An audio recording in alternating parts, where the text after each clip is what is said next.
31 डिसेंबरला as such माझा काही प्लॅन नव्हता, कारण माझा होता त्या दिवशी वर्क डे. स्टील मी 7 वाजता घरी आली आणि इतक्या लेट हॉटेलमध्ये तर बुकिंग फुल होते, त्यामुळे ते ऑप्शन तर बाजूलाच होतं. मग आता करायचं काय? जेवण तर मी बनवलं नव्हतं. सो देन माय हजबंड डिसाइडेड की तुला जे पण आवडतं ना ते आपण घेऊया. And I love street food, आणि त्यात पण चाट तर सर्वात फेवरेट आहे. तर सर्वात आधी तर मी शेवपुरी घेतली, त्यानंतर चीजलिंग्स घेतले. आणि चीजलिंग्स हे माझे लहानपणीपासूनचे फेवरेट आहे आणि मला खूप मजा येते. सो मी चटरपटर तर काही ना काही उचलणारच ना, सो चीजलिंग घेतली. आणि ठाण्यातला हा माझा फेवरेट पिझ्झा आहे, जो स्ट्रीट वरती 90 रुपीजला फक्त भेटतो आणि खूप क्रिस्पी असतो आणि चीजी पण असतो. सोबत आम्ही सिरीज पण एन्जॉय करत होतो. आणि हे नेक्स्ट आहे मोमोज, जे माझे अगेन फेवरेट आहे, बट ह्या टाइम काही टेस्टी नव्हते. इनफॅक्ट मी बोलू तर शेवपुरी सोडलं तर काहीच टेस्टी नव्हतं. आय डोंट नो काय एडल्ट्रेशन केलेलं की चालूगिरी, I don't know. But 31st जेवण अजिबात बाहेरून खाऊ नका. त्यानंतर शॉर्माजीचं हे falafel salad, obviously this is my favourite. तुम्ही माझ्या स्टोरीज मध्ये पण बऱ्याचदा बघितलं. आता चॉकलेट तर माझं फेवरेटच आहे. त्यात ही ब्राउनी तर एक नंबर होती,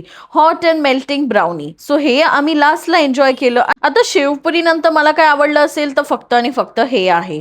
आणि लास्टला आईस्क्रीम पण होतं, जे की बास्किन रॉबिन्सचं होतं, बट ते मी काय खाल्लं नाही. ऍक्च्युली हजबंडनी पण नाही खाल्लं. नेक्स्ट डे आम्ही खाऊ ते. By the way, happy new year to all of you. So see you next vlog. Bye.